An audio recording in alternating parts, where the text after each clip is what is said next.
Et c'est reparti pour Smart Bourse, votre double dose quotidienne de marché en direct sur Bismart. Chaque jour à la mi-journée, 12h30, 13h et en fin d'après-midi, la grande édition pendant 1 heure à partir de 17h. Au sommaire de cette édition ce soir, la Chine qui offre peut-être le petit coup de boost du jour sur les marchés. On le voit sur les marchés actions en Europe avec une deuxième séance de rebond consécutive. Un CAC 40 qui revient au contact des 6000 points. La Chine qui est en train de préparer un effort de relance de 220 milliards de dollars selon les informations rapportées notamment par l'agence Bloomberg, un plan qui sera financé par l'émission d'obligations spéciales par les gouvernements locaux pour des plans d'infrastructure notamment, et on voit d'ailleurs le compartiment cyclique sur les marchés actions qui en profitent largement, comme le montrent les valeurs liées aux ressources de base, que ce soit ArcelorMittal ou d'autres valeurs industrielles d'ailleurs sur le marché parisien.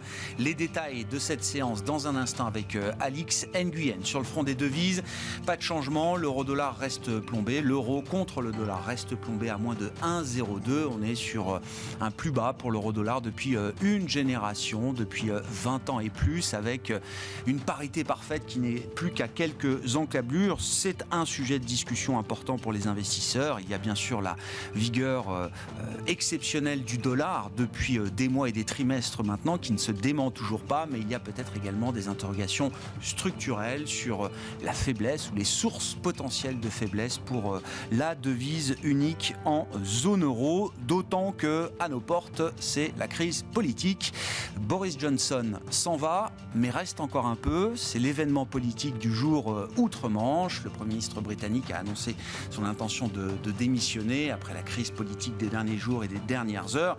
Il faut désormais lui trouver un successeur au sein du Parti conservateur, et donc la situation plaide sans doute pour un Boris Johnson qui restera installé pendant quelques temps encore, au moins au 10 Downing Street à Londres. Il aimerait bien rester jusqu'en octobre. On verra si son parti lui offre cette possibilité qui lui permet peut-être de battre la longévité du mandat de Theresa May, qui était donc sa prédécesseur en tant que Premier ministre britannique. On mettra d'ailleurs ce sujet à la une. Qu'est-ce que cette situation politique au Royaume-Uni offre comme réflexion de la part des investisseurs? Est-ce que c'est un risque supplémentaire? Est-ce qu'au contraire, le départ attendu de Boris Johnson fait diminuer certains risques politiques ou géopolitiques? C'est une question qu'on se posera avec nos invités dans un instant. Et puis dans le dernier quart d'heure de Smart Bourse, le quart d'heure thématique, focus sur le secteur bancaire européen notamment, qui a connu alors un magnifique parcours de la fin de l'année 2020 jusqu'au début de cette année 2022. Et puis la crise géopolitique, le conflit déclenché par la Russie de Vladimir Poutine en Ukraine et au-delà a marqué un coup d'arrêt à la tendance du secteur bancaire. Nous en parlerons avec les spécialistes d'Axiom Alternative Investment et l'un des associés gérants, David Benamou, sera avec nous en plateau à partir de 17h45.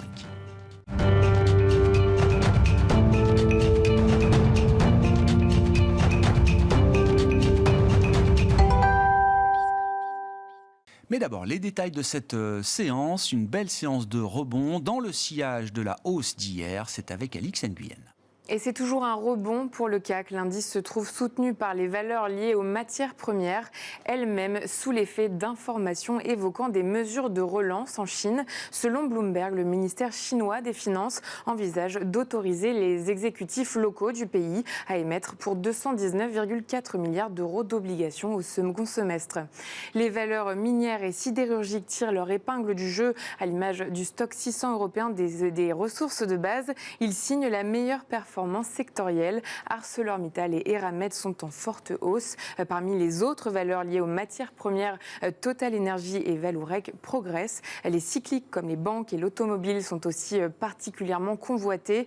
C'est le cas de Renault, Faurecia et Société Générale. Alstom bondit.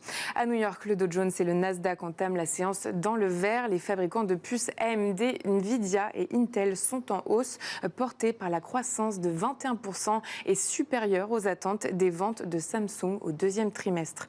Les États-Unis, où le déficit commercial se réduit moins que prévu en mai, avec un ralentissement de la croissance des exportations. Le déficit des biens et services s'est élevé à 85,5 milliards de dollars en mai, soit une diminution d'1,3% par rapport à avril, dont les données ont été révisées en baisse. Il s'agit du plus petit volume depuis décembre 2021. Les exportations de biens et services ont augmenté d'1,2% pour atteindre atteindre un volume de 255,9 milliards de dollars. Sur le marché des change, la livre sterling s'apprécie face au dollar, soutenue par la confirmation de la démission de Boris Johnson de son poste de leader du Parti conservateur. Le calendrier du processus de désignation de son successeur à la tête du parti sera annoncé la semaine prochaine. À noter en revanche que la nomination d'un nouveau Premier ministre ne devrait pas intervenir avant l'automne. De son côté, l'euro se stabilise juste en dessous d'1,02 $ après une chute de plus de 10% depuis le début de la semaine. Autre actualité, le compte-rendu de la réunion du comité de politique monétaire de la BCE de juin souligne que de nombreux facteurs justifient une hausse de 25 points de base des taux directeurs en juillet. Pour rappel, les minutes de la réunion du comité de politique monétaire de la Fed mi-juin ont quant à elles confirmé la détermination de la Banque centrale à endiguer l'inflation et ce, au risque de freiner l'activité économique. Demain, enfin, le rendez-vous majeur de la journée sera la publication du rapport sur l'emploi aux États-Unis. Merci beaucoup Alix Nguyen avec nous 2 fois par jour pour les infos clés de marché à 12h30 et 17h dans Smart Bourse sur Bismart.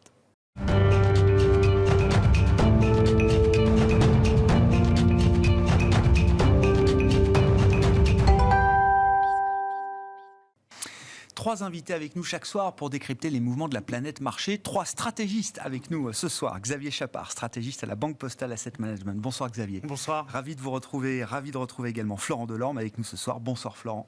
Bonsoir. Stratégiste chez M&G Investments. Et le troisième stratégiste ce soir, Wilfried Galland. Bonsoir Wilfried. Bonsoir Grégoire. Merci d'être là, directeur stratégiste de Montpensier Finance. Au-delà du sourire en première intention que peut provoquer chez nous la situation politique au Royaume-Uni, si on dépasse ce stade, qu'est-ce qu'on a envie de dire d'intelligent et qu'est-ce que la crise politique britannique doit amener comme réflexion quand on est dans le domaine de l'investissement et de la stratégie de marché?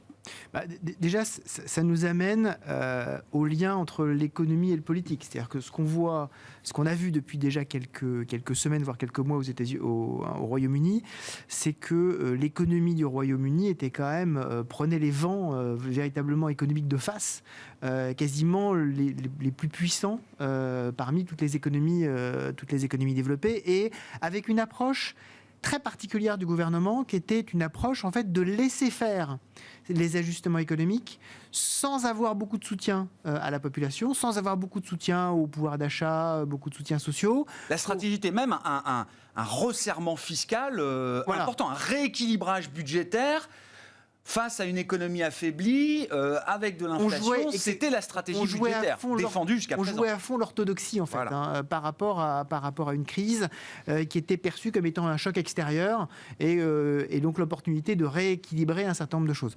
Ce qu'on voit, c'est que déjà l'opinion public britannique en fait supportait de moins en moins quand même cette approche extraordinairement violente de la part du gouvernement. Et évidemment, les turpitudes de Boris Johnson et les accidents politiques autour de ses déclarations, autour de un certain nombre de comportements, font que c'était devenu intenable. Et ce qui est intéressant de voir, c'est que Boris Johnson, d'une certaine façon, a poussé les institutions britanniques un peu à la limite, en résistant à un vote de défiance à l'extrême limite, mais en se maintenant à toute force, en essayant de mettre des fidèles dans son cabinet, en utilisant un peu toutes les ficelles. Mais les institutions britanniques, peut-être contrairement à certaines institutions, en particulier aux États-Unis ou autres, sont véritablement extraordinairement résiliente et serrée, étroite, pour justement ne pas permettre un comportement qui pourrait remettre en cause les équilibres démocratiques. Je rappelle que ça vient quand même de la charte de Jean Santerre au XIIIe siècle, acquis de longue date, et de la glorieuse Révolution, 1788. Et donc, à partir de ces moments-là, on voit que l'économie et la politique britannique finalement se sont mis ensemble pour dire voilà, maintenant il faut passer à autre chose, et que même Boris Johnson, avec tous ses excès, a été obligé de s'y conformer. Il faut être prudent parce qu'il y a d'autres instabilités politiques en Europe, en Italie, en France. On voit qu'on est bien, mais enfin, on a quand même quelques interrogations sur la solidité tout de même de la configuration politique telle qu'elle est aujourd'hui. Donc, globalement, ça participe à une certaine... on en reparlera pour l'euro, mais je pense globalement à une certaine méfiance de la part des investisseurs sur le fait que l'Europe n'est pas à l'abri des turbulences politiques. Ça enlève du risque ou ça n'enlève pas de risque ? À court terme, je pense que ça enlève un peu de risque. En revanche, ce qu'il faut voir, c'est que ça va changer quand même les relations entre le Royaume-Uni et l'Union européenne. C'est-à-dire que Boris Johnson était vraiment un Brexiteur pur et dur. La nouvelle articulation de l'Europe, peut-être autour de cette communauté politique européenne, je pense, pourrait permettre de réintégrer plus facilement, de façon plus souple, le Royaume-Uni dans une certaine coopération européenne. Les affaires géopolitiques, ça, par contre, ça va peut-être mettre un petit peu plus de turbulence parce que Boris Johnson était vraiment en pointe dans le soutien à l'Ukraine, financier, le soutien militaire. Là, voilà, comment est-ce que ça va évoluer ? Ça va être dans les prochains mois. Il va falloir que quelqu'un d'autre prenne le leadership. C'était vraiment Boris Johnson qui était leader. Le fer de lance de la stratégie, voilà, pas nécessairement de en termes financiers, parce que ce sont les États-Unis. Oui, bien sûr. Mais véritablement, en termes de soutien européen, il était véritablement totalement impliqué sur ce sujet-là. Donc ça va peut-être changer un peu. Peut-être que du côté du Kremlin, il y en a qui se félicitent du fait que Boris Johnson soit en train de partir. Donc voilà, ne serions pas trop largement sur ces sujets-là. Ça pourrait nous donner peut-être quelques mauvaises surprises sur ce plan-là. Bon. Xavier, qu'est-ce que ça inspire comme commentaire, comme réflexion, encore une fois, quand on est dans le prisme des marchés ? Alors c'est vrai que ça enlève un peu d'incertitude, on peut espérer des négociations avec l'Europe, l'Union européenne un peu plus fluides, je vais dire, mais par contre sur les fondamentaux ça ne change rien, et le problème c'est que les fondamentaux sont difficiles. Et sur le problème de l'Irlande du Nord et donc de la renégociation de l'accord, il n'y a toujours pas de solution, il faut mettre une frontière quelque part, et personne n'est d'accord sur où. Et le remplaçant de Boris Johnson risque d'être quand même un eurosceptique. A priori, on sait, il y a différents candidats, mais ils sont tous plutôt du côté eurosceptique. Donc ça va rester un problème difficile. Le problème de l'Écosse reste aussi pour le Royaume-Uni. Et puis sur le plan macro, les déséquilibres sont encore là. C'est le pays qui fait le plus face à la stagflation. Inflation très élevée. Et problème d'offres, en fait, parce que le Royaume-Uni fait face, comme l'Europe, au problème de hausse de prix de l'énergie et tout ça, plus l'effet négatif du Brexit, bien sûr, avec la population active qui a baissé l'année dernière. Et donc ça, on peut changer de Premier ministre, les problèmes restent là. C'est un concentré exacerbé de tous les problèmes qu'on connaît, mais qui sont encore une fois concentrés, exacerbés dans ce laboratoire britannique post-Brexit. Et une petite économie ouverte, contrairement à la zone euro, ce qui pose le problème du change qui a un impact beaucoup plus gros. La Banque d'Angleterre qui, là, voulait ralentir ses hausses de taux, qui risque plutôt de les réaccélérer cet été. Le marché presse quasiment 50 points de base de hausse de taux en août. Déjà 125 points de base qui ont été délivrés, c'est ça, par tranche de 25 points de base. Là, ils risquent d'accélérer à 50 points de base, malgré ce qu'ils ont dit lors de la dernière réunion qu'ils voulaient plutôt se calmer. On voit que il n'y aura pas de solution facile pour le Royaume-Uni dans les prochains mois. Non. Et vous l'avez dit d'un mot, mais c'est vrai que c'est un sujet... On revoyait quelques titres comme ça, mais qui passaient sous le radar. L'idée qu'il va falloir remettre le couvert sur notamment le protocole nord-irlandais issu du Brexit. Il y a déjà quelques jours, quelques semaines, c'était une idée qui montait un petit peu. Il y a beaucoup d'autres sujets dans les marchés en ce moment, donc c'est peut-être pas l'idée principale, mais c'est un sujet qui n'est pas réglé. C'est un sujet qui n'est pas réglé et qui, pour moi, est un des gros points de blocage dans la relation Royaume-Uni-Union européenne. Le Royaume-Uni a déjà voulu mettre la pression sur l'Union européenne au moment des premières négociations sur le Brexit, et on a bien vu que l'Union européenne, sur certains sujets, ne bougeait pas, notamment quand ça touche au marché unique. Et là, en Irlande du Nord, c'est ça le problème. Donc, il n'y a pas de bonne solution, j'allais dire, sur ce sujet-là. On peut espérer que les négociations se passent un peu mieux sans Boris Johnson, mais ça ne va pas changer le fait qu'il y a des avis opposés entre le Royaume-Uni et l'Union européenne. Et même, 2 ans d'expérience du Brexit tel qu'il a été décidé, est-ce que ça peut adoucir quand même des positions britanniques, y compris dans le camp des Brexiters ? Alors pour l'instant, c'est pas le cas. Les dernières semaines, on avait encore un Parlement qui voulait passer des lois pour changer le protocole nord-irlandais de façon unilatérale. Et moi, c'est peut-être un espoir que ça change, mais vu les gens qui sont considérés pour remplacer Boris Johnson, ils ont quand même des positions assez dures sur ce sujet. Qu'est-ce que commentaire, réflexion complémentaire évidemment, Florent, et puis ça peut nous amener gentiment à parler aussi de l'euro en tant que monnaie, zone économique. Le Royaume-Uni n'est pas dans l'euro évidemment et n'est plus dans l'Union européenne, mais ce qui se passe là-bas peut participer à peser peut-être un petit peu sur notre devise européenne. Question. Alors le départ de Boris Johnson sur le plan des relations avec l'Union européenne peut apaiser un petit peu les choses, parce que c'est vrai qu'il avait un style de négociation avec l'Union européenne qui était particulièrement musclé.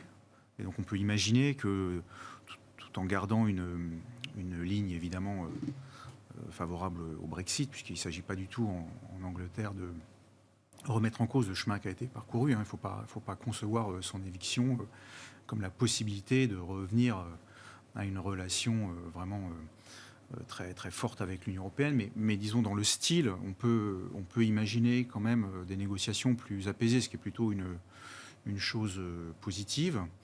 Et pour ce qui concerne la ligne diplomatique à l'égard de la Russie, c'est plus difficile d'envisager une inflexion, parce que la ligne dure vis-à-vis de la Russie est un des axes permanents de la diplomatie britannique depuis très longtemps, et c'est un axe assez largement partagé sur l'ensemble du spectre politique. Donc je dirais pas trop d'évolution de la ligne diplomatique à mon sens, et sans doute un retour d'un dialogue un peu plus approfondi avec l'Union européenne, mais sans pour autant céder sur l'essentiel. Donc in fine, il n'y a pas effectivement d'évolution majeure à l'annonce du départ de Boris Johnson. Alors qu'est-ce que ça implique pour l'Union européenne et l'euro, puisque c'est la suite. Je voulais qu'on transitionne gentiment vers la question de la monnaie européenne, au plus bas depuis une génération contre dollar. S'il faut réfléchir sur alors la force du dollar, bien sûr, mais sur ce qui peut potentiellement peser, affaiblir conjoncturellement, mais aussi structurellement l'euro, est-ce que la situation britannique y participe encore ? Assez peu, je crois, parce que les difficultés que l'euro traverse sont pour une grande part liées à l'affaiblissement de la puissance économique allemande, puisque l'euro, depuis sa création, est porté par l'économie allemande, et en particulier par les excédents commerciaux allemands.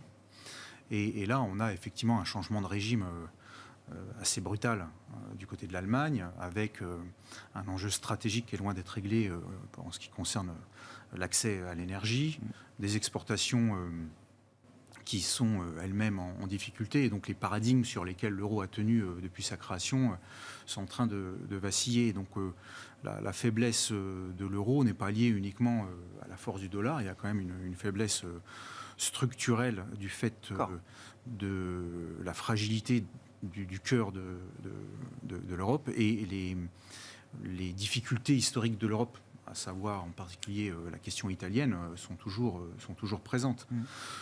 Si on ajoute à ça la proximité géographique avec le théâtre des opérations militaires, ça fait effectivement un cocktail qui ne milite pas pour un euro fort. Donc on voit mal comment l'euro pourrait rapidement retrouver des couleurs dans un environnement comme ça. L'euro qui a été historiquement designé comme une monnaie forte. Oui. Sur le modèle allemand, c'était le Deutschmark. Le Deutschmark, la Bundesbank, les excédents courants. C'était le deal entre Kohl et Mitterrand. C'est-à-dire, oui, je vous autorise à fusionner avec l'Allemagne de l'Est, et donc à faire véritablement un géant au cœur de l'Europe qui va me dépasser désormais largement, moi, la France. J'accepte ça, à condition que vous nous donniez votre monnaie. Et Kohl de dire, pas de problème, mais la monnaie européenne, ce sera en fait le Deutschmark. Et les règles qui vont avec. Voilà, et ce sera bien à Francfort. On est d'accord. Bon. Et effectivement, tout ceci est en train de changer. En fait, le modèle, je suis totalement d'accord avec ce qui vient d'être dit, je pense que le modèle allemand, c'était trois choses. C'était l'énergie russe, c'était les exportations manufacturières vers la Chine, et c'était une semi-faiblesse, en tout cas une parité de pouvoir d'achat largement favorable à l'Allemagne pour l'euro. Là, effectivement, il reste l'euro, d'une certaine façon, qui continue à favoriser le modèle exportateur, peut-être à leur corps défendant. Mais les deux éléments majeurs, justement, de moteur économique ont disparu, avec l'énergie russe pas chère, qui leur a permis de faire cette énorme erreur d'abandonner le nucléaire au moment de Fukushima, de dire c'est pas grave, on a le gaz russe. Effectivement, voilà, stratégiquement, c'est une... L'histoire a accéléré effectivement la chronologie de la fin du modèle allemand, d'une certaine manière. Exactement. Et puis, d'autre part, avoir des relations toujours très étroites avec la Chine. Je rappelle que, par exemple, Volkswagen, la Chine, c'est 40% des ventes. Donc c'est absolument majeur pour encore aujourd'hui. Donc c'est absolument majeur pour l'Allemagne, mais ça pose problème, et ça pose de plus en plus de problèmes, parce qu'on voit bien que la tectonique des plaques économiques et géopolitiques fait que la plaque chinoise est en train de s'écarter de plus en plus des plaques occidentales. Et donc l'Allemagne doit choisir. Elle ne veut pas choisir. Et on voit très bien encore la semaine dernière, le patron de Volkswagen dire il faut absolument continuer à avoir des relations étroites avec la Chine. Ça m'a beaucoup marqué. C'était une réunion justement de patrons où il disait il faut que nous garantissions des relations étroites. Il est hors de question d'abandonner ce lien avec la Chine. On se coupe du gaz russe, on ne va pas non plus se couper du marché chinois tout de suite. Voilà, on a tellement bien réussi pour la Russie, pourquoi ne pas continuer dans les succès avec la Chine. Et donc ça, effectivement, ça affaiblit l'euro, qui continue à vivre avec cette espèce de prime de désintégration au-dessus de la tête, comme tu l'as très justement dit, du fait justement de la fragmentation des performances économiques, en particulier en Italie. Mais on voit maintenant, avec la France, on est dans la zone semi-cœur. Semi-corps, voilà, on dit. Voilà, exactement. Pour pas blesser trop notre... Voilà, donc plus notre fierté. Vraiment au cœur. Donc il y a ce sujet-là, et le sujet que finalement, quand les temps sont difficiles, la réaction des investisseurs internationaux, c'est de se tourner vers le dollar. Et donc malgré tout, il faut conclure, je pense, ce point-là en disant, malgré tout, c'est essentiellement la force du dollar qu'on voit aujourd'hui. C'est-à-dire quand on voit l'indice dollar face à un panier de monnaie, l'euro n'a pas baissé beaucoup plus, un petit peu plus, depuis le début de l'année, un petit peu plus, 1 ou 2% de plus. Que le panier de monnaie général face au dollar. Donc c'est véritablement la puissance du dollar, et aussi le fait que maintenant l'euro n'est plus considéré comme as good as greenback. Donc c'est plus. On pensait que ça pouvait être le cas. Ah bah c'était l'objectif. Oui. C'était l'objectif, et malheureusement, on voit que c'est pas le cas. Ouais. Voilà. Retour 20 ans en arrière, sur la parité euro-dollar. Mais c'est quand même un signe fort. Mais c'est un signe très fort. Sachant qu'il y a 20 ans, la chute avait continué, et on s'était arrêté à 0,84. Moi, je serais moins négatif sur l'euro. Ma question, c'est est-ce que l'euro est aussi faible que la parité euro-dollar le laisse entendre là aujourd'hui ? Non, parce que comme vous avez dit, le dollar est très très fort. En termes réels, il est au plus fort depuis 86. Donc c'est clairement lui. L'euro, il n'est pas passé sous ses niveaux de 2015 quand la BCE était passée en taux négatif et avait commencé le QE. Donc au final, c'est beaucoup le dollar fort. Il y a des faiblesses de l'euro. Il y a des risques encore de baisse de l'euro. Pour moi, il y en a 3 principaux. C'est le prix du gaz. Clairement, ça impacte négativement tout de suite. Il y a le risque de fragmentation financière, et donc là, très important, ce que fera la BCE le 21 juillet. Si elle déçoit, évidemment, on peut aller plus bas sur l'eurodoll. Et il y a le risque politique, c'est plus du moyen terme, c'est le fait, notamment à l'approche des élections en Italie l'année prochaine. Voilà, on sait que la zone n'est pas finie d'être construite, on n'est pas une zone optimale, et donc il y a des risques. Par contre, au niveau qu'on a aujourd'hui, il faut voir qu'on est sur une sous-valorisation historique très très forte face au dollar. Taux de change d'équilibre, il est toujours estimé autour de 1,20 ? 1,25, 1,30. 1,25, 1,30. Une monnaie structurellement forte. Exactement. Et donc là, on est vraiment sur des niveaux extrêmes. On n'a pas de divergence économique aussi grosse que quand on était avec Trump, par exemple. C'est-à-dire que la BCE, elle va sortir de ses taux négatifs. Et ce qui, à mon avis, est un élément très important pour l'euro. Les taux négatifs étaient principalement faits pour faire baisser l'euro quand ils ont été mis en place. Donc ça, normalement, d'ici septembre, on n'a plus de taux négatifs en zone euro. Donc ça va aider. Et d'un point de vue budgétaire, ce qu'on voit, contrairement aux années précédentes, c'est qu'à la limite, il y a plus d'activisme budgétaire en Europe qu'aux États-Unis. Et après les mid-terms, si les républicains gagnent les deux chambres, c'est peu probable qu'on ait beaucoup de soutien budgétaire côté américain, alors qu'on en a en Europe. Et ça aussi, ça peut soutenir l'euro à moyen terme. Donc je suis d'accord que l'euro doit rester faible. Maintenant, aussi faible qu'il est aujourd'hui, c'est pas sûr. Est-ce qu'il y a, au moment où on se parle, un doute sur la capacité de la BCE à sortir peut-être des taux négatifs? La volonté est affichée, mais la première hausse de taux n'a toujours pas eu lieu, je le rappelle. Et est-ce qu'il y a un doute sur la capacité de la BCE à mener cette normalisation en bon ordre, en évitant une fragmentation qui serait non souhaitée? On communique beaucoup sur un programme qui, pour l'instant, a un nom, mais n'a pas de substance. Tout à fait, et c'est l'enjeu en fait. Pour pouvoir monter les taux resserrés, il faut absolument avoir un outil qui évite la fragmentation financière, l'écartement des spreads souverains, que ce soit l'Italie ou la France. Et pour l'instant, on n'a pas d'idée de ce qu'ils vont faire en fait. On a l'idée du nom, mais on n'a pas d'idée, et ça va être très compliqué à faire. D'accord, et c'est ça ma question. Est-ce que ça prend trop de temps? Est-ce que ça devient, entre guillemets, suspect? Il y a un problème, ils n'arrivent pas à se mettre d'accord? Ou est-ce que il y a le temps des marchés et il y a le temps des banques centrales, comme une banque centrale telle que la Banque centrale européenne? Ils ont tellement vendu le fait qu'il y aurait un outil annoncé le 21 juillet. Les marchés l'ont beaucoup acheté. Il y a eu une réunion d'urgence même pour nous dire ça. Il y a eu une réunion d'urgence. Cette semaine encore, il y avait une réunion non monétaire pour discuter de ce sujet-là. Donc ils avancent, d'après Villeroy de Gallo, ils avancent sur la construction. On a un nom. Mais c'est vrai qu'il y a un gros risque le 21 juillet s'ils n'annoncent pas quelque chose de crédible. Alors, peut-être pas le package en place, prêt à être activé, mais au moins quelque chose qui soit totalement crédible pour les marchés.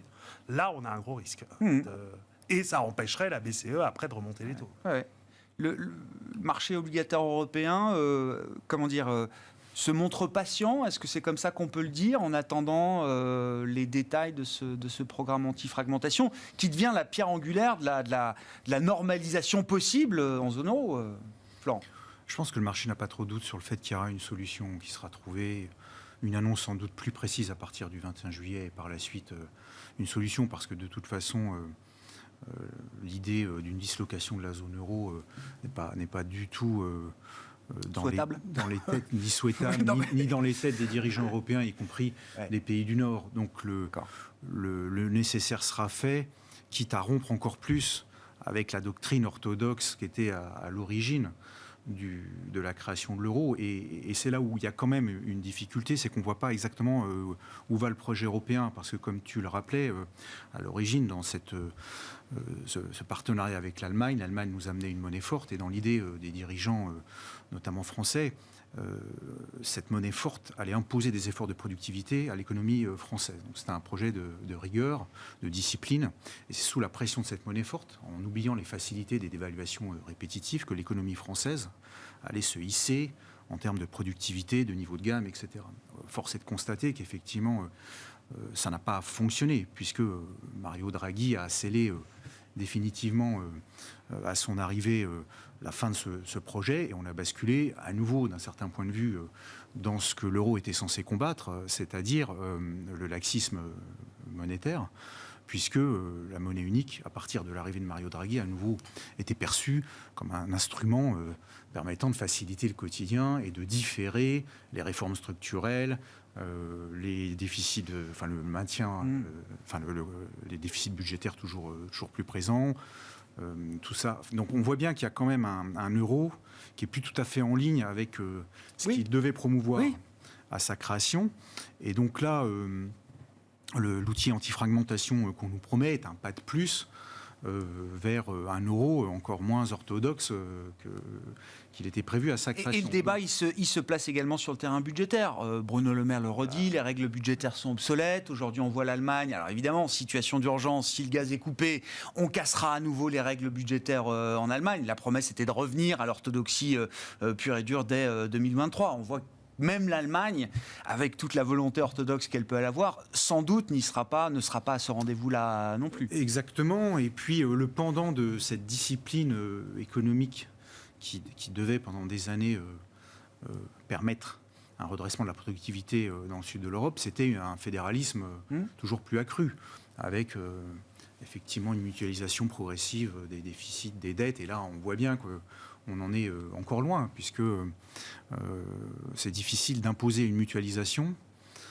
dans un moment où certaines des parties profitent finalement de la mutualisation pour laisser dériver leurs comptes publics et se satisfaire d'une productivité de leur économie assez insuffisante. Donc, il y a quand même une question vraiment stratégique sur la construction européenne et l'euro. Le projet initial est complètement à terre. Alors, quelle est la suite? Est-ce que c'est effectivement une fuite en avant monétaire comme celle qu'on vit, où effectivement on assouplit les règles de plus en plus? Et donc là, l'euro deviendrait une monnaie faible, ne peut devenir qu'une historiquement fort, demain faible. Ou est-ce qu'à un moment donné, on repart sur un projet effectivement plus mobilisateur, mais plus exigeant? Et je ne dis pas que c'est facile à faire, parce que mobiliser le corps social vers plus de productivité et d'efforts, c'est un exercice politique extrêmement délicat. Mais voilà, on voit bien qu'on a lentement dérivé vers quelque chose qui n'a plus rien à voir avec le projet initial. Je sais pas, en tant que stratégiste. Là encore, moi je serais moins oui, non, mais c'est le but du débat. Exactement. Il y a un marché sur l'euro. Il y a un marché sur Parce que l'euro. c'est sûr que la BCE va pas volontairement mettre tous les États en situation de difficulté et tout ça, mais c'est quand même la banque centrale la plus indépendante au final dans les grands pays développés. Parce qu'elle se base sur un traité, parce qu'elle a 17 États face à elle et pas un seul, donc c'est plus simple. Donc le fait de dire que la BCE va changer complètement et laisser dériver l'inflation ou tout ça, enfin a priori, normalement, c'est la banque centrale la moins sujette à ce risque-là. Donc on peut espérer si le modèle orthodoxe n'est pas tout à fait et pas complètement mort de ce point de vue-là. Là, en ce moment, ils ont besoin d'aide en termes de construction budgétaire et tout ça des États, mais a priori, c'est une des banques centrales les plus puissantes pour pousser les États dans ce sens-là. Mais c'est celle qui a le plus de contraintes aussi. Tout à fait. C'est ça, plus d'indépendants, mais plus de contraintes. Et en fait, juste pour terminer sur ce sujet-là, je suis totalement d'accord avec ce que vient de dire Florent. Le sujet, il est politique. Il est d'abord et avant tout politique. C'est-à-dire qu'aujourd'hui, ce qu'on voit, c'est qu'à la fin des fins, il y a toujours une dominance fiscale. C'est-à-dire ce sont toujours les exécutifs et les politiques fiscales qui dominent la Banque Centrale Européenne. Parce que le risque... Politique fiscale, c'est politique budgétaire en français. Voilà, non, mais parce que... Voilà, ça comprend une partie fiscale, effectivement, mais... Voilà, c'est ce qu'on appelle fiscal dominance dans les papiers que sortent les économistes. Et en fait, tant qu'on n'est pas sorti de là, il y a toujours cet aléa moral. Il y a toujours cet aléa moral parce que le risque majeur, en fait, qui pèse, c'est toujours celui de la fragmentation. Et donc, à la fin des fins, la BCE doit intervenir. Face au risque majeur, elle doit faire le pas en avant. Et donc, il faut arriver à avoir un accord politique suffisamment fort et suffisamment contraignant pour qu'on sorte de là, pour effectivement redonner de la marge de manœuvre à chacun. Et là, effectivement, on n'y est pas encore. Et quand on voit les déclarations aujourd'hui de Christian Lindner et de certains faucons du Nord, ça va quand même être très compliqué de remettre tout le monde dans une logique politique et équilibrée d'un point de vue budgétaire. Bon. Il faut se préparer au fait qu'on n'ait peut-être pas d'ailleurs tous les détails à court terme de ce programme anti-fragmentation le 21 juillet. C'est ce que la BCE laissait entendre dès aujourd'hui, même si on a trouvé le nom de ce programme que j'ai déjà oublié. C'est quoi? C'est Fragmentation Protection Mechanism, le mécanisme de protection contre la fragmentation. La Chine, est-ce que c'est l'heure du comeback des marchés chinois, mais de l'économie chinoise avant tout? L'activité semble redémarrer. On a eu les dernières enquêtes d'activité qui montraient un redémarrage. Les efforts de relance s'intensifient. Les agences nous rapportent aujourd'hui que Pékin est prêt à débloquer en avance sur le budget, entre guillemets, 2023, 220 milliards de dollars de financement obligataire. On peut mettre ça dans la case des bonnes nouvelles quand même. Ah, tout à fait. Oui, non mais on l'attendait. Nous, à GLBFAB, on était passé surpondéré sur les actions chinoises depuis 2-3 mois. En anticipation. Et en fait, il y a deux drivers. Il y a la réouverture. Et il y a tous les stimulus qui ont été mis en œuvre depuis déjà 2 mois, en fait. Les assouplissements de régulation sur la tech, sur l'immobilier, la relance budgétaire, aussi l'assouplissement monétaire, même s'ils n'ont pas baissé les taux, ils ont injecté plus de liquidités. Et en fait, ce qui se passe, c'est que un des grands événements, c'était le discours de Xi il y a 3 semaines, où il disait que les cibles de croissance et tout ça a été maintenu pour cette année. Ouais. Et comme on sait que le deuxième trimestre va être très mauvais à cause des confinements, ça veut dire une très forte accélération de l'économie chinoise dans la deuxième partie de l'année.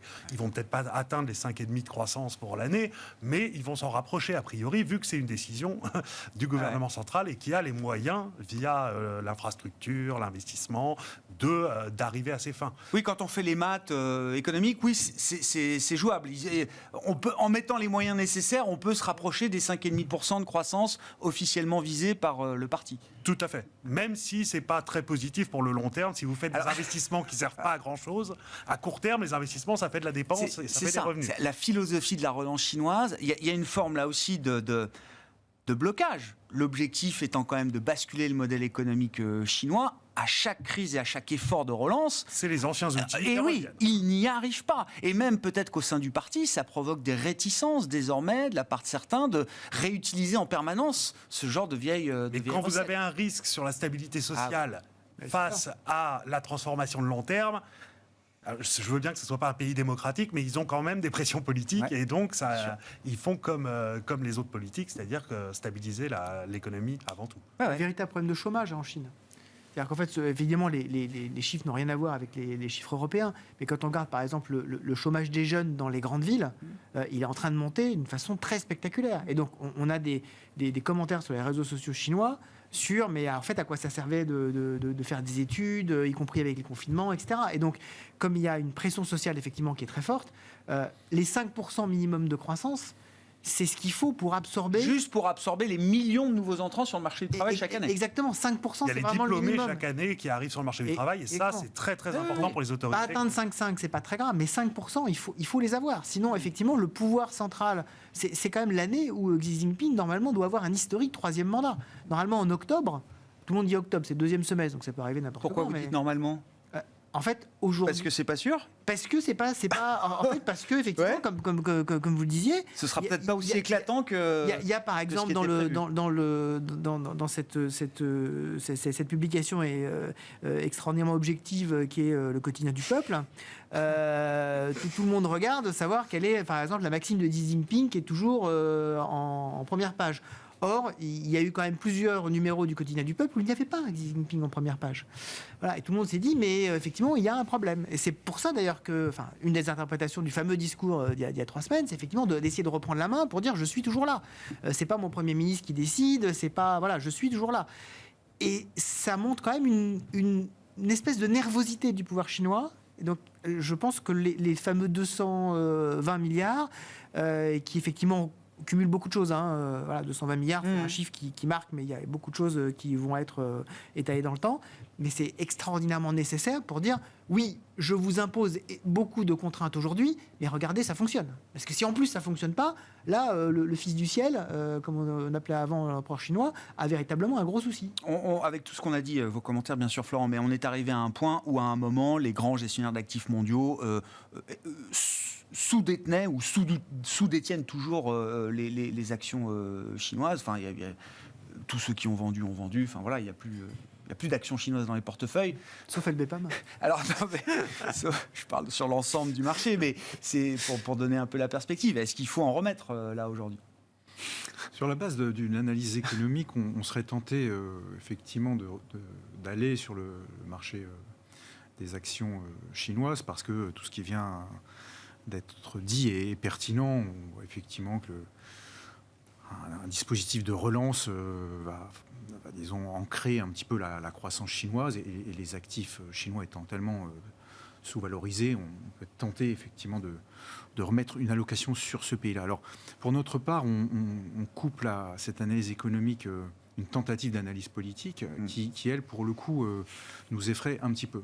Et en particulier au regard de la crise ukrainienne, parce que l'idée qui prédomine un peu dans les marchés depuis toujours, et nous aussi, on a assez largement souscrit à cette idée-là, c'est de dire que le commerce adoucit les mœurs et que finalement, les intérêts économiques l'emportent toujours sur les enjeux stratégiques. Doux commerce.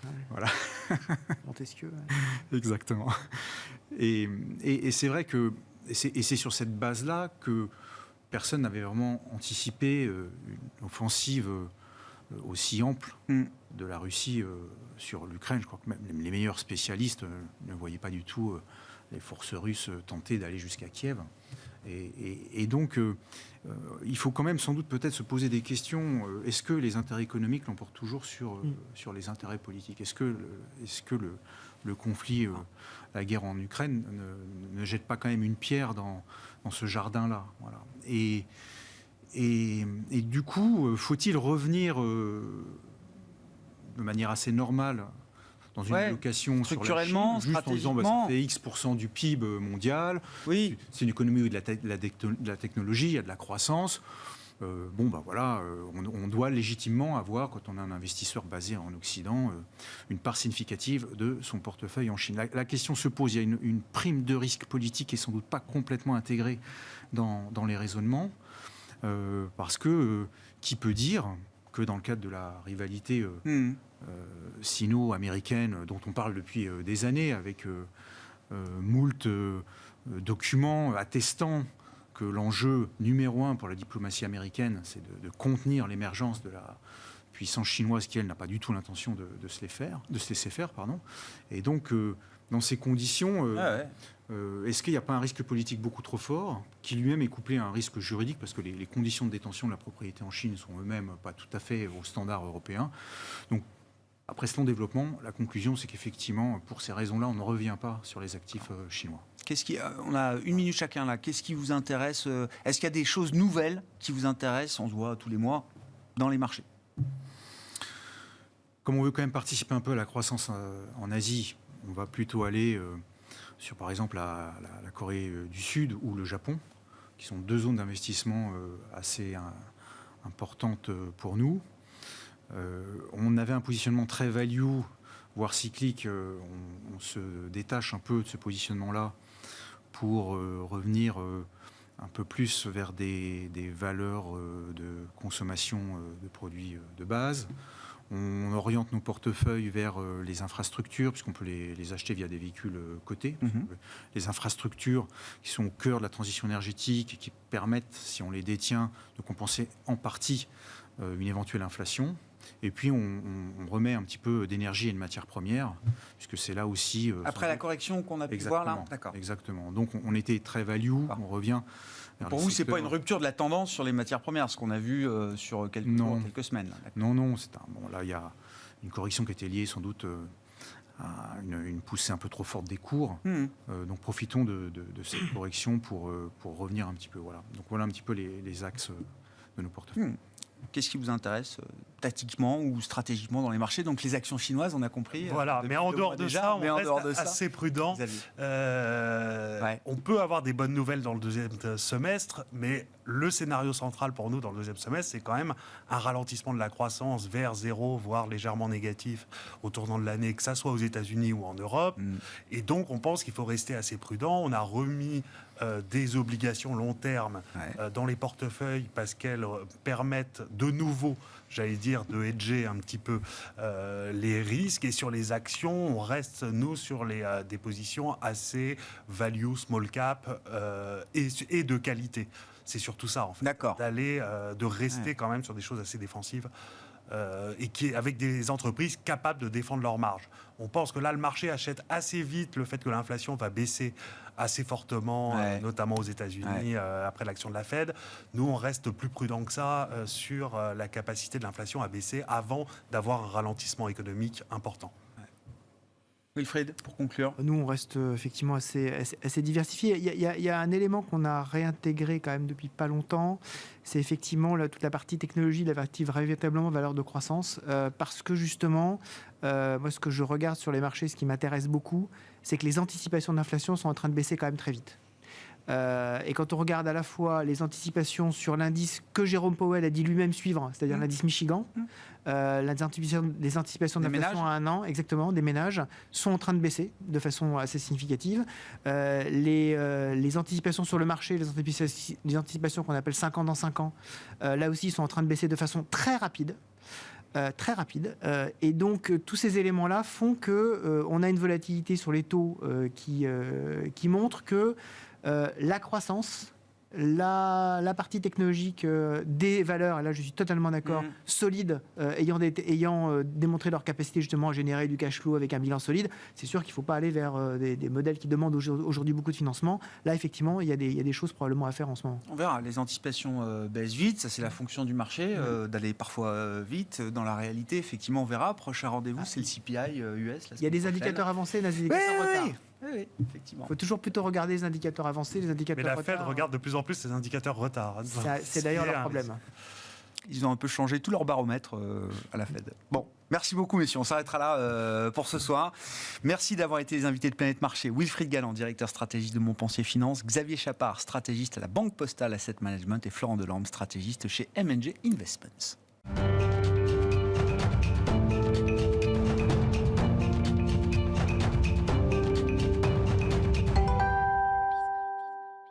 Le dernier quart d'heure de Smart Bourse chaque soir, c'est le quart d'heure thématique. Le thème ce soir qu'on vous propose, c'est de faire un focus sur le secteur bancaire européen spécifiquement, avec les spécialistes d'Axiom Alternative Investment et l'un des associés gérants, David Benamou, qu'on retrouve en plateau. Bonsoir David. Merci beaucoup d'être là. Vous êtes les grands spécialistes du secteur bancaire, à travers la dette bancaire, mais à travers les actions bancaires également. Il y a un fonds dédié aux actions bancaires européennes chez Axiom AI. Un mot déjà du secteur sur allez, on va dire sur les 18-24 derniers mois, si je redonne un petit peu la trajectoire, parce qu'il y a eu de très beaux moments pour le secteur bancaire depuis un peu plus de 2 ans maintenant. Le point bas du secteur Stock 600 Banque, donc l'indice de référence au sein du Stock 600 pour le secteur bancaire. Le point bas a été touché à l'automne 2020, je crois, un peu plus tard que le point bas de la pandémie de mars 2020. Ouais. Et puis, superbe re-rating, revalorisation du secteur bancaire en termes de prix, en termes de valorisation, jusqu'à un point haut qui a été atteint en ce début d'année 2022, avant le déclenchement de la guerre en Ukraine, qui a marqué un coup d'arrêt assez net quand on regarde un graphique. Déjà, peut-être dire un petit mot de cette rupture de tendance, et puis faire un peu l'état des lieux du secteur bancaire aujourd'hui en Europe. En termes de prix, on revient sur les niveaux d'il y a 1 an. Est-ce que c'est le cas également en termes de valorisation, ou est-ce que les valorisations sont revenues à la cave, comme on les connaissait avant ces 2 années assez particulières, 2020-2021 ? Ouais. Alors, on est revenu à des niveaux assez bas, et plutôt, quand on raisonne en price to book, on est à peu près à 0,42 en moyenne sur le secteur bancaire européen aujourd'hui, ce qui nous place en fait pas loin de mars 2020. Donc on est vraiment à des niveaux extrêmement bas. Alors, ce qu'il y a très intéressant, c'est que juste avant la rupture qu'on a connue avec le conflit ukrainien, on avait sur le secteur bancaire européen tous les clignotants en vert. C'est pour ça que les banques européennes se revalorisaient. Alors, les clignotants, c'est quoi ? C'est d'abord le niveau de capital réglementaire qui est très élevé, les prêts non performants qui sont à des niveaux historiquement bas, et puis la profitabilité qui était revenue, et les perspectives qui étaient celle tout simplement d'un changement de contexte de taux, c'est-à-dire que, je rappelle un élément fondamental, c'est qu'avec des taux négatifs, chaque euro déposé dans une banque doit être redéposé à la Banque Centrale Européenne, et c'est moins 0,50, enfin c'était moins 0,50, ça l'est d'ailleurs toujours encore, toujours, ça n'a pas changé. Au moment où on se parle. Et c'est un coût pour les banques, c'est-à-dire qu'on est depuis des années dans une situation où les banques ne peuvent pas repasser ce coût négatif à leurs clients. Et la conséquence de ça, c'est qu'elles supportent un coût qui est très très important. Voilà. Donc on était dans ce contexte-là et on voyait cette perspective changer et les taux sortir du territoire négatif. Et on sait que c'est une source vraiment de profitabilité très importante pour le secteur, parce que ça leur permet non seulement de ne plus perdre l'argent sur les dépôts, mais aussi de gagner en marge. Parce qu'évidemment, lorsqu'une banque capture des dépôts, elle va rémunérer les comptes, mais elle capture une marge entre les deux. C'est le métier de transformation naturel de la banque, la marge d'intérêt. Voilà, donc on avait de nouveau tous ces clignotants qui étaient au vert. Le conflit ukrainien, alors il a fait plonger le secteur, d'abord dans une tendance ou une habitude assez classique qu'on a maintenant depuis quasiment une décennie. Dès que il y a un conflit ou dès que les marchés éternuent un petit peu, le secteur bancaire prend en premier. C'est quoi, la mémoire de la grande crise financière, toujours? Oui, exactement. La méfiance, cette espèce de bêta plus plus important qu'a le secteur. Donc il y a eu ce réflexe-là qu'on a vu. Et puis après, c'est installé, je dirais, quasiment le détricotage de tout le scénario macroéconomique qui avait poussé les banques, la croissance, en tout cas, de la revalorisation du secteur, à savoir des risques de récession. Et puis, si on avance un petit peu dans le temps, aussi une très difficile compréhension de ce qu'allaient faire les banques centrales, avec deux scénarios possibles, soit un coup d'arrêt très très fort en montant les taux directeurs au-dessus des niveaux d'inflation, tout simplement, ou alors un ralentissement, tout simplement. Et là, depuis des mois, on voit le marché qui oscille entre ces deux scénarios. Ouais. Alors, qu'est-ce qui se passe quand on regarde le secteur aujourd'hui ? Si on fait le tri entre les inquiétudes psychologiques... le bruit, la réalité. Voilà, le bruit, la réalité. La première chose, c'est qu'on a un secteur qui reste ultra capitalisé. Bon, premier point. On a un niveau de prêt non performant qui est historiquement bas. Même si on le double, ça ne mettra aucune banque en faillite et ça ne les rendra pas improfitables. Aujourd'hui, on est sur des trends de return on equity, de retour sur fonds propres qui sont presque de 10%. Donc, on a complètement changé de contexte. Le taux de croissance des prêts aujourd'hui est de l'ordre de 5 à 6% par an. Donc, on est vraiment sur un secteur qui est à nouveau en pleine dynamique de croissance. Bon. Alors, on entend aussi à nouveau M. Enria qui...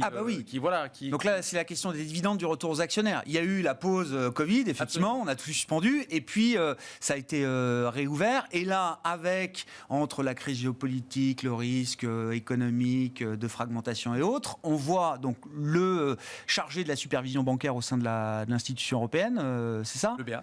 Ouais. Le BA, nous dire de manière répétée depuis quelques jours, quelques semaines, attention, il faut regarder vos trajectoires de fonds propres, regarder votre politique de distribution, il faut que vous soyez en ordre de bataille pour ce qu'on appellera une récession économique, pour dire les choses. Alors d'abord, c'est toujours assez compliqué de comprendre ce qui se passe disons, sur le secteur banque européen, puisque on a des rôles qui sont divisés, les uns parlent, les autres aussi, donc c'est toujours un petit peu difficile de comprendre. Alors M. Enria, il a tout le temps peur, donc c'est pas compliqué, lui il est toujours inquiet. Donc, c'est un peu le rôle d'un superviseur, mais voilà, bon.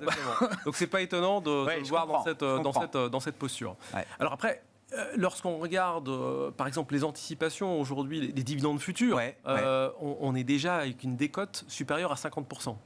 Alors qu'en réalité, Donc le marché anticipe que seulement 50% des dividendes prévus seront versés par les banques. Exactement.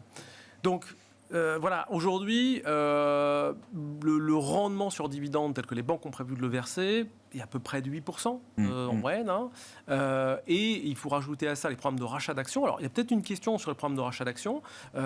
Si on ajoute les programmes de rachat d'actions et que la BCE laisse les banques mener à bien ces programmes, on va monter à peu près à 12 de rendement boursier. Donc, c'est énorme. Donc, voilà. Donc, aujourd'hui, on a des niveaux qui sont très bas, avec des inquiétudes qui sont légitimes, mais que nous, on considère comme relativement exagérées. Est-ce que la psychologie de marché, et c'est vrai que pour l'instant, c'est difficile d'avoir beaucoup de visibilité sur la trajectoire de croissance de la zone euro, il y a beaucoup de facteurs qui ne sont pas entre les mains d'ailleurs des économistes, liés à la crise géopolitique, etc. Et dans ce contexte de marché, effectivement, la psychologie, vous l'avez dit vous-même, fait qu'on est tout de suite averse au risque, et quand on regarde le secteur bancaire, c'est un des secteurs avec le plus de bêta, de sensibilité au marché, c'est le truc qu'on n'a pas envie d'avoir. Est-ce que les éléments fondamentaux que vous citez peuvent néanmoins l'emporter, inciter quand même certains investisseurs à se tourner vers ce secteur, malgré un contexte politique, économique qui semble assez adverse pour ce type d'investissement aujourd'hui? Autrement dit, que vous demandent vos clients aujourd'hui, David? Alors absolument. Et ça, c'est tout à fait intéressant, c'est que malgré ce contexte, malgré ces inquiétudes, aujourd'hui, notre fonds Action European Bank Equity, est le premier collecteur, c'est celui qui a récolté le plus de souscriptions depuis le début de l'année. Des fonds sur toute la gamme. Absolument.